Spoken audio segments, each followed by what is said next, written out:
Reunion में ना आके तुमने बहुत बड़ी गलती की। सुमन को हमने इतना चढ़ाया कि वो वहाँ से भाग ही गया। सुमन मतलब अपना कांचा, वही जिसने एकेडी के क्लास में किशोर कुमार की आवाज में भजन गाया था। हाँ हाँ वही। अरे वाह, दोनों दोस्त मिलकर बहुत गप्पे लड़ाए जा रहे हैं। ये लो भाभी आ गई। अरे बाप रे, आप तो बिल्कुल सेलिब्रिटी बन गई है, पेपर में नाम छप रहा है। तुम तो कुछ मत ही कहो रजत। तुम कितने दिन बाद हमारे घर आए हो ये पता है? जब कॉलेज में पढ़ते थे तब हर वीकेंड यहाँ पर गप्पे मारने आते थे। दरअसल इतना काम का प्रेशर है कि घर जाने की भी फुर्सत नहीं मिलती। अरे हाँ, घर जाने से मुझे याद आया, तुमने घर में नैना के बारे में कुछ बताया है क्या? अब तो शादी की उम्र हो गई है, नैना जैसी लड़की बहुत मुश्किल से मिलती है। नहीं नहीं भाभी, मैं इसी वीकेंड उसे अपने साथ घर ले जाऊंगा। वाह, ये तो बहुत अच्छी बात है। पर वहाँ पर क्या हुआ बताना। ऑफ कोर्स बताऊंगा।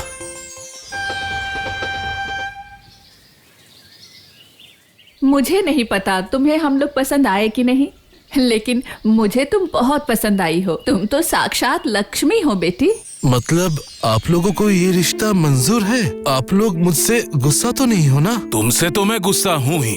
अरे ये आप क्या कह रहे हैं? इसमें अब गुस्से की क्या बात है? हमारा बेटा बड़ा हो गया है, किसी को खुद से पसंद करके लाया है, ये तो अच्छी बात है। तुम इसकी बातों में आ सकती हो, लेकिन मेरा दिल तुम्हारी तरह कोमल नहीं।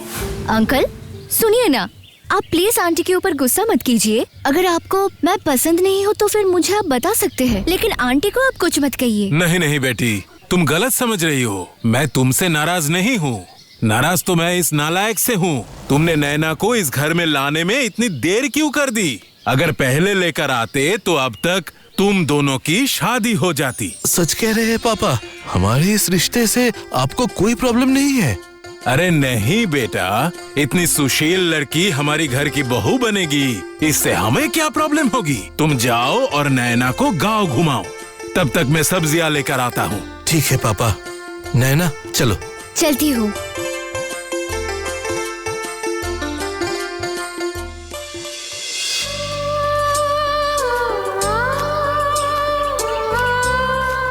नैना कैसा लगा तुम्हें हमारा गांव? बहुत सुंदर है, इतनी ताजी हवा, यहाँ की ये हरियाली, शहर में तो ये सब नहीं मिलता। चलो, शहर की लड़की को गांव पसंद आया सुन के बहुत अच्छा लगा। वहाँ पर क्या हो रहा है? वो कुछ नहीं, पंचायत है। पंचायत मतलब ग्राम पंचायत? मैंने तो आज तक सिर्फ फिल्मों में ही देखा है। अच्छा, मैं क्या और पास से देख सकती हूँ? ऐसे कह रही हो जैसे पंचायत ना हो, आईफिल टावर हो। चलो दिखा के लाता हूँ। क्या बात है बहू, जो तुम यहाँ आई? तुम्हें क्या शिकायत है जिसके लिए तुम इतने सारे गैर मर्दों के सामने आई? वो आदमी कौन है? वो है रामधन बाबू, इस गांव के बुजुर्ग सरपंच जी।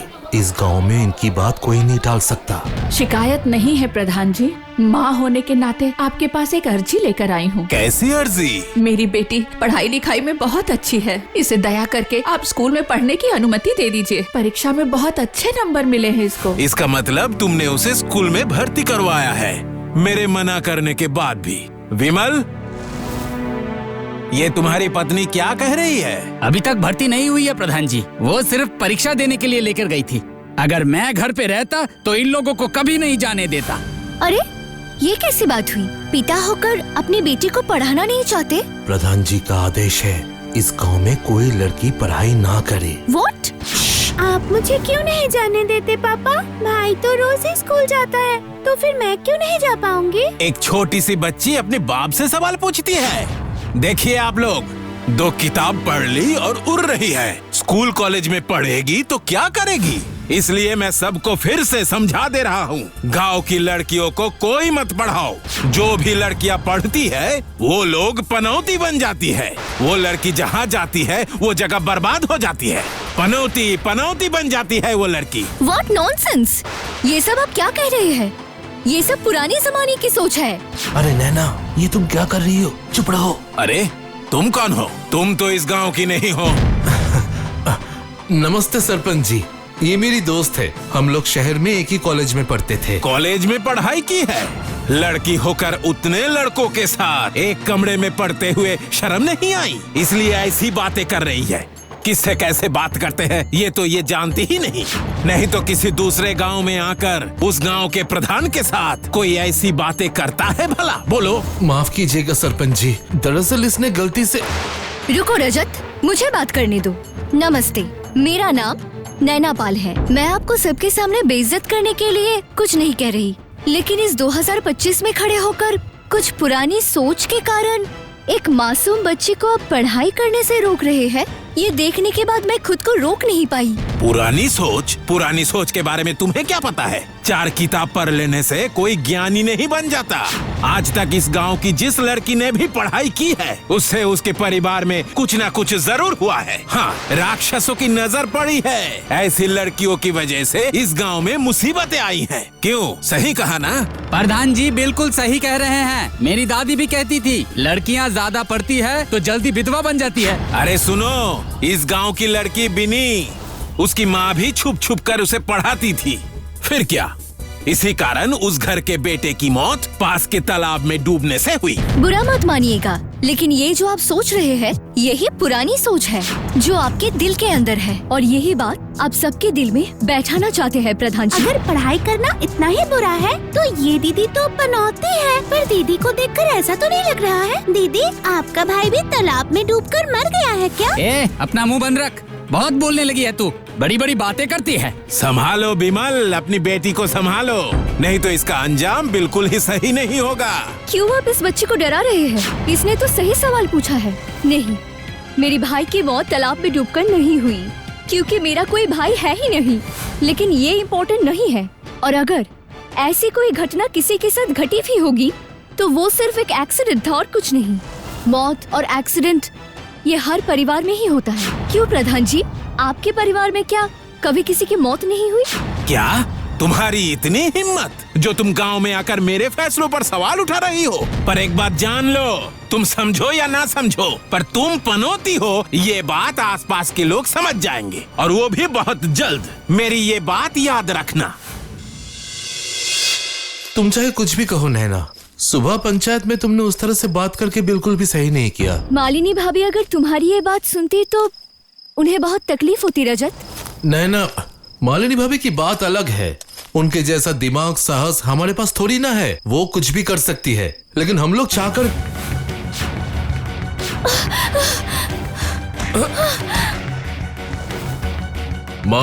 मार इस साले को मार। अरे कौन हो तुम लोग? अरे मुझे क्यों मार रहे हो? अरे रुक जाओ, अरे मैंने क्या बिगाड़ा तुम लोगों का?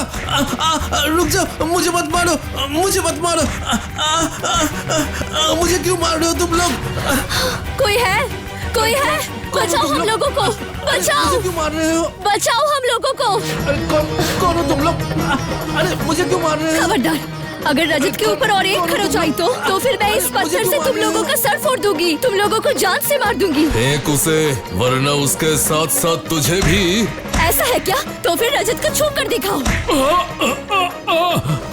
अरे भाग यहाँ से सब। ये लड़की पूरी पागल है।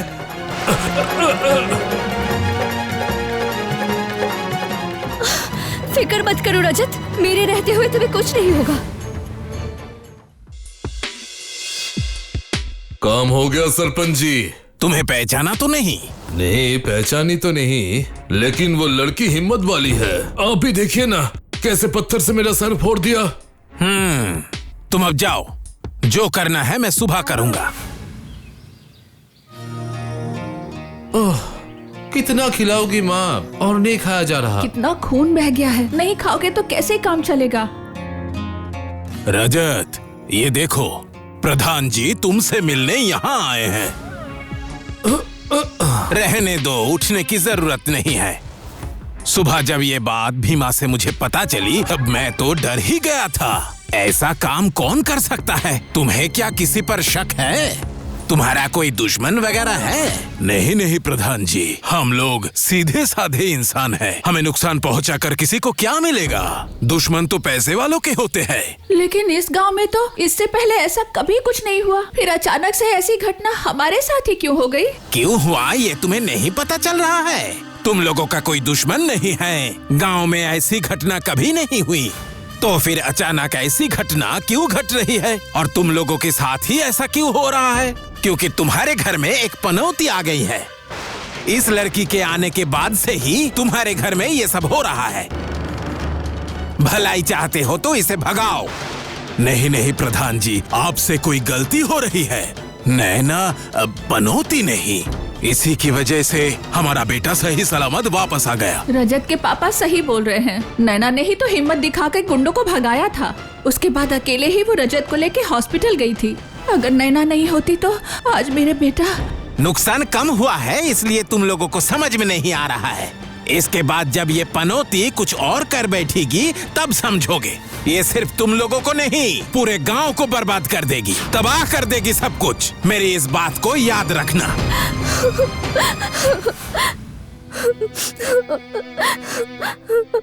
तुम रो क्यों रही हो नैना? किसने क्या कहा, इससे तुम्हें क्या फर्क पड़ता है? तुम्हें तो पता है ना तुम रजत से कितना प्यार करती हो और उसका भला भी चाहती हो।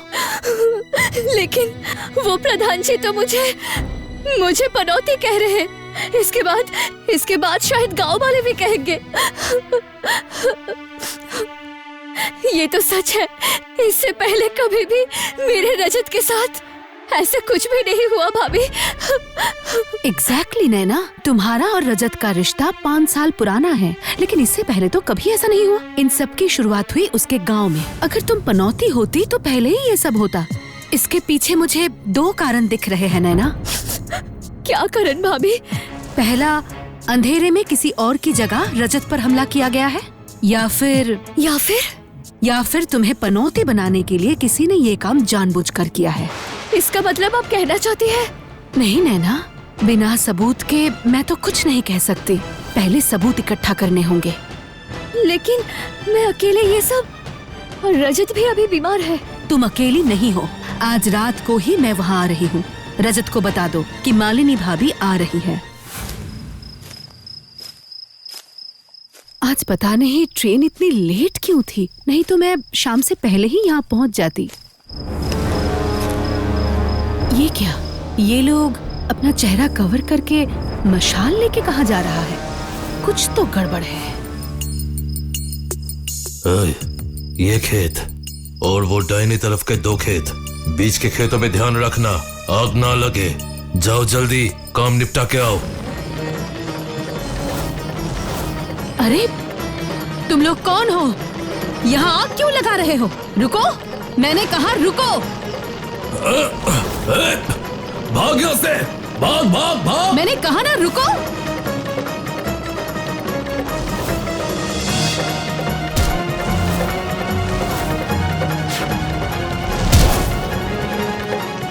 यहाँ खेत में आग लग गई है। कोई जल्दी आकर बचाओ। कोई आओ, जल्दी जल्दी मदद करो।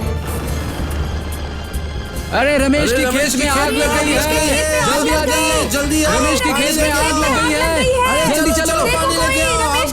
जल्दी आओ। रमेश की खेत में आग लग गई है। और पानी लेके आओ। आग लग गई है। पानी लेके आओ। पानी लेके आओ जल्दी। अरे कोई पानी लेके आओ। रमेश का खेत? रजत के पापा का नाम तो रमेश ही है। नैना ने तो एड्रेस में यही लिखा था। वो रही नैना। नैना! मालिनी भाभी, हाँ आप आ गई है। देखिए ना, रजत के खेत में आग लग गई है। मत रो नैना, ज्यादा नुकसान होने से पहले ही आग को बुझा दिया गया है। अब तो मुझे लग रहा है सच में मैं ही पनौती हूँ, नहीं तो आसपास के खेतों को तो कुछ नहीं हुआ है। देखो, मैं तुम्हारी बात मान सकती थी अगर बिजली गिरने से आग लगती या फिर पत्तों के घिसने की वजह से आग लगती, लेकिन अगर किसी ने जानबूझकर इसी खेत में आग लगाई है तब ये मामला कोई आम दुर्घटना नहीं है नैना। ये एक क्राइम है, प्लान्ड क्राइम है, और जिसने भी ये क्राइम किया है उस इंसान को मैं जरूर ढूंढ के निकालूंगी। ये सब क्या हो रहा है? कुछ समझ में नहीं आ रहा, और सब कुछ हमारे साथ ही क्यों हो रहा है बताओ? मैं थोड़ा बहुत समझ पा रही हूँ, लेकिन आप बिल्कुल भी फिक्र मत कीजिए चाचा जी, सब कुछ ठीक हो जाएगा। फिक्र मेरे खेतों को लेकर नहीं है। फसल को ज्यादा नुकसान नहीं हुआ है और भगवान की दया से मेरी आर्थिक स्थिति बिल्कुल ठीक है। बस मुझे इस बात का डर सता रहा है कि इसके बाद और क्या होगा। ऐसे ही इन दोनों घटना की वजह से हम लोग बहुत परेशान हैं और ऊपर से फिर मैं यहाँ बिन बुलाए मेहमान की तरह आ चुकी हूँ, है ना? ये सब तुम क्या कह रही हो बेटी? मैंने तुम्हारे बारे में रजत के मुंह से बहुत कुछ सुना है। तुम्हारी वजह से हमें बहुत हिम्मत मिल रही है, लेकिन ये भी सोच रहे हैं कि हमारी वजह से तुम भी कहीं किसी मुसीबत में न पड़ जाओ। मुसीबत आएगी आएगी, सब पर मुसीबत आएगी। जब तक वो पनौती लड़की इस गांव में है तब तक हर किसी पर मुसीबत आएगी। तुम्हें मैंने प्यार से भी समझाया है रमेश, पर तुमने मेरी बात नहीं मानी। देखा ना क्या से क्या हो गया। प्रधान जी, जो कुछ भी हुआ है वो तो एक दुर्घटना है, इसमें नैना की कोई गलती नहीं है। अच्छा रमेश, तुम्हारी बीवी तो बहुत बड़ी बड़ी बातें करने लगी। घर में क्या तुम्हारी बीवी भी पढ़ने लगी? स्कूल खुला है। अच्छा, तो यही है वो आदमी, इस गांव का प्रधान। मैं बहुत देर से आपकी बकवास सुन रहा हूँ और मैं बर्दाश्त नहीं करूँगा, ना मैं अपनी माँ के खिलाफ और ना मेरी होने वाली बीवी के खिलाफ। होने वाली बीवी मतलब तुम इस लड़की से शादी करके इस गांव में लाने के बारे में सोच रहे हो? नामुमकिन, कोशिश भी मत करना, इसका अंजाम अच्छा नहीं होगा। क्यों, क्या होगा? और आप इतना कॉन्फिडेंस से बता रहे हैं, लग रहा है सारी मुसीबतें सब कुछ आप ही से पूछकर यहाँ आ रही है। तुम्हारी इतनी हिम्मत, तुमने मेरी बेइज्जती की? कौन हो तुम? मैंने तो आपकी बेइज्जती नहीं की, बल्कि आप ही एक अनजान औरत को तुम कहकर उसका अपमान कर रहे हैं। और सच कहूँ तो जो आदमी किसी और के घर में जाकर उसके मेहमान की, उसके होने वाली बहू की बेइज्जती कर सकता है, ऐसे आदमी को इज्जत दूं, ये शौक मेरे पास नहीं है, समझे आप? इसलिए ज्यादा अपमान होने से पहले आप यहाँ से प्लीज चले जाइए। रमेश, अब इस अपमान का जवाब तुम्हें मैं दूंगा। कल बरगद के पेड़ के नीचे पूरे परिवार के साथ आ जाना। गांव की पंचायत की मीटिंग है और इस पनौती को भी अपने साथ लाना। एक साथ मैं सबका फैसला करूंगा। प्रधान जी। ठीक है, पर आपके उस इनविटेशन लिस्ट में एक और नाम ऐड कर लीजिएगा प्रधान जी, मालिनी सेन। मुझे बहुत डर लग रहा है। जो लोग गलत करते हैं डर उन्हें लगता है। आप लोग बिल्कुल शांत रहिए और आज पूरे दिन बाहर कोई मत जाइएगा। वो तो ठीक है, लेकिन कल रात जब खेत की आग बुझाने गए थे तब रजत के पापा का पैर जरा जल गया था, तो उनके लिए दवाई लाना पड़ेगा। मैं लेकर आती हूँ। बिल्कुल भी नहीं, आज तुम लोग कोई बाहर नहीं जाओगे। मुझे एक जरूरी काम से बाहर जाना ही है। मैं दवाई लेकर आऊंगी। गांव में दवाई की दुकान है ना? हाँ, एक दुकान है, पर ज्यादातर दवाइयाँ रहती नहीं है। देखो अगर तुम्हें मिल जाए। भैया, जलने पर लगाने की दवाई है क्या? बर्नॉल? नहीं है भाभी। आप एक बार पहले देख तो लीजिए। ढूंढने की जरूरत नहीं है, मेरी तो इतनी छोटी सी दुकान है, ज्यादा दवाइयाँ मैं रखता नहीं हूँ। मेरे पास बस एक ही बर्नॉल बचा था, वो भी कल प्रधान जी का जो नौकर है ना, वो मेरे से खरीद के ले गया। प्रधान जी का नौकर? आप सच कह रहे हैं ना? हाँ, झूठ क्यों कहूँगा, मुझे साफ साफ याद है। भीमा आकर वो बर्नॉल लेके गया। आहा, मैं सच कह रहा हूँ, उसका दाहिना हाथ बुरी तरह से जल गया था। आपका बहुत बहुत शुक्रिया, सच में आपने मेरी बहुत मदद की है। अरे बाप रे, मैंने कौन सी मदद कर दी? वो बर्नॉल तो मैं दे ही नहीं पाया। जिस बात का शक था वही हुआ। अब मुझे आखिरी दाव चलनी है, उसके बाद सारा हिसाब बराबर। रामधन जी, तैयार रहिए।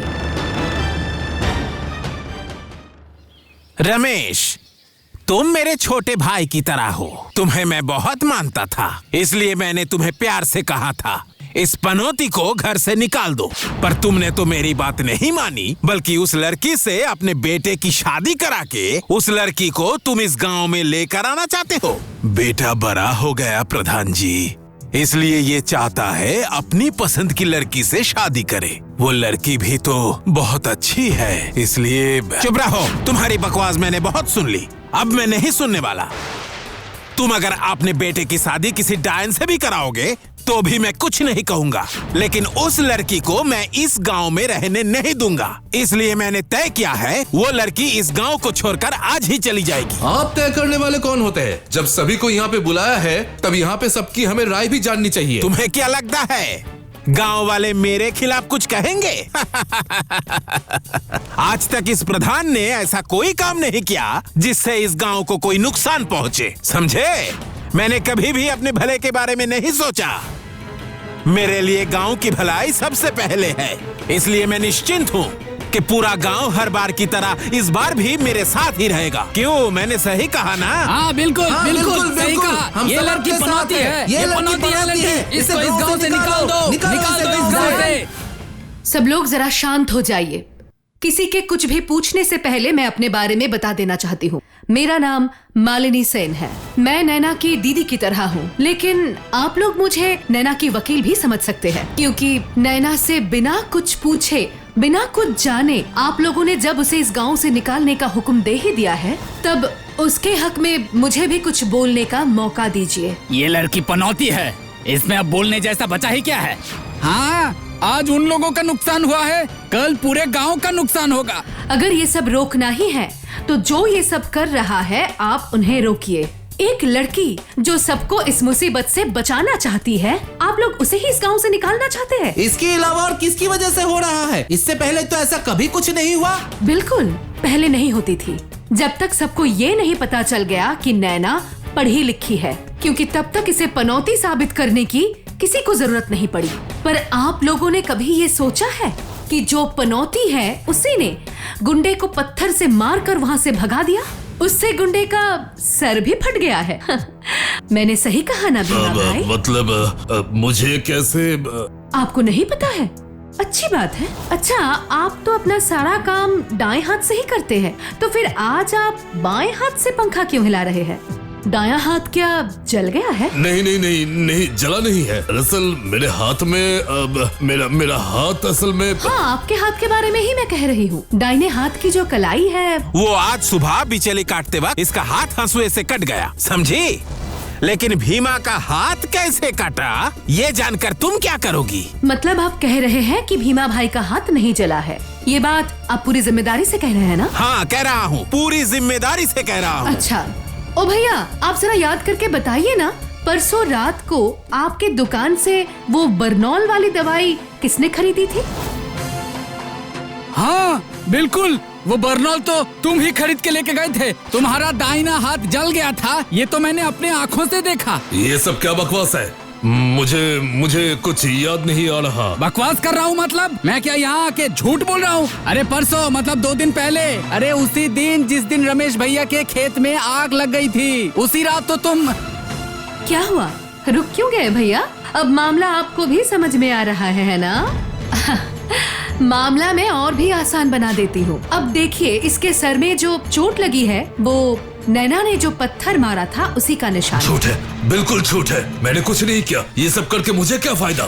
नहीं है, कोई फायदा नहीं है। लेकिन आपने तो अपने फायदे के बारे में सोचकर ये सब नहीं किया है। आपने अपने मालिक रामधन जी की बात मानकर सबसे पहले रजत के ऊपर हमला किया। उससे भी जब रजत के माता पिता ने नैना को घर से बाहर नहीं निकाला, तब आपने गुंडों की मदद से उनके खेतों में आग लगा दी। ये क्या बकवास कर रही हो? मेरे नाम पर झूठा इल्जाम? मैं तुम्हें पुलिस के हवाले करूंगा। मैं भी देखता हूँ तुम कैसे मेरे खिलाफ सब कुछ साबित करती हो। फिक्र मत कीजिए, कल मैंने खुद पुलिस स्टेशन में जाकर ऑफिसर इंचार्ज को इस मीटिंग में आने के लिए इनविटेशन दे दी है। और एक बात आपने बिल्कुल सही कही है, आपके खिलाफ कोई भी सबूत मेरे हाथों में नहीं है, लेकिन भीमा भाई के खिलाफ है। ये जलने का निशान, सर फटने का निशान, इस सब के अलावा भी एक और सबूत है, उस दिन का वो मशाल। मैं उसे अपने साथ लेकर गई थी। अगर टेस्ट करवाया जाएगा तो उसमें मेरे और आपके उंगलियों के निशान भी मिलेंगे। उसी वक्त सब साबित हो जाएगा। मैं जेल जाना नहीं चाहता। मुझे बचा लीजिए। मुझसे गलती हो गई है। गलती नहीं, अपराध। ये बहुत बड़ा अपराध है और इसकी सजा आपको मिलकर रहेगी। अगर अपराध कम करवाना चाहते हैं तो सारी सच्चाई पुलिस को बता दीजिएगा। अगर प्रधान जी के खिलाफ गवाही देंगे तो शायद पुलिस आपको माफ भी कर दे। पुलिस भले ही छोड़ दे, लेकिन हम लोग नहीं छोड़ेंगे। जिन्होंने हमारे विश्वास के साथ खिलवाड़ किया है उन्हें हम बिल्कुल नहीं छोड़ेंगे। सब मिलकर मारो इसे, मारो। रुकिए, कोई भी कानून अपने हाथों में मत लीजिए। जैसे इन्होंने अंधविश्वास को फैलाया है, उसी तरह आप लोगों ने भी इनकी बातें मानकर गलती की है। लेकिन इस आदमी को लड़कियों के पढ़ाई करने से क्या दिक्कत है? लड़कियां पढ़ती हैं तो उसे क्या तकलीफ होती है? इसके पीछे भी राज है। अब आप लोग ध्यान से सुनिए। जब उस रात भीमा ने गुंडों की मदद से रमेश जी की खेतों में आग लगा रहा था, तब मैंने साफ साफ सुना था कि आसपास के किसी खेतों में आग न लगे, इस बात का वो लोग ठीक से ध्यान रखें। तभी मैं समझ गई थी कि आसपास का खेत या तो प्रभावशाली का है या फिर कल्प्रिट का है। वो खेत तो प्रधान जी का था। मुझे पता है, मुझे भी शक हुआ था, इसलिए अपने शक को दूर करने के लिए मैं यहाँ के लैंड रजिस्ट्रेशन ऑफिस में गई थी। वहाँ पर जाकर पता चला वहाँ की सारी जमीन प्रधान जी की है। मामला पूरा पानी की तरह साफ हो गया था और उसी ऑफिस में मेरी मुलाकात हुई मेरी एक पुरानी सहेली से। तब इससे भी बड़ी खबर उसने मुझे बताया। कैसे खबर मालिनी भाभी? इस गांव में रामधन जी की बहुत जमीनें हैं, लेकिन ये सब इनकी खानदानी जमीनें नहीं हैं। ज्यादातर इन्होंने बाद में ही खरीदा है। लेकिन क्या कभी किसी ने ये सोचा है कि इतने सारे जमीन खरीदने का पैसा कहाँ से आया, वो भी एक मिडिल क्लास आदमी के पास? कहाँ से? कहीं से नहीं आया, क्योंकि जमीन खरीदने के लिए इन्हें 1 रुपए खर्च करने की भी जरूरत नहीं पड़ी। जरूरत पड़ी तो कुछ अंगूठे के निशान। गांव की अनपढ़ और विधवा औरतों को कभी धोखा देकर, कभी कम पैसे देकर या कभी कभी बिल्कुल ना के बराबर देकर उनकी एक के बाद एक जमीन हड़प ली है इस प्रधान ने।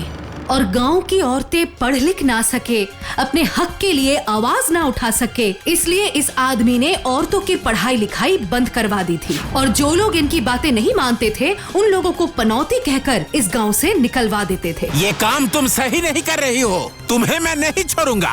ए प्रधान, अगर अब तूने ऊंची आवाज में बात की तो मैं तेरी जुबान खींच लूंगा। बिमल, अब तुम ही चुप। पापा, तो क्या मैं अब भाई की तरह पढ़ सकती हूँ? हाँ बेटी, तुम जरूर पढ़ोगी। तुम जहाँ तक पढ़ना चाहती हो तुम वहाँ तक पढ़ सकती हो, और पढ़ाई लिखाई करके तुम भी मालिनी भाभी की तरह हम जैसे अंधकार में रहने वाले अनपढ़ लोगों की मदद करोगी तुम। मालिनी भाभी जिंदाबाद।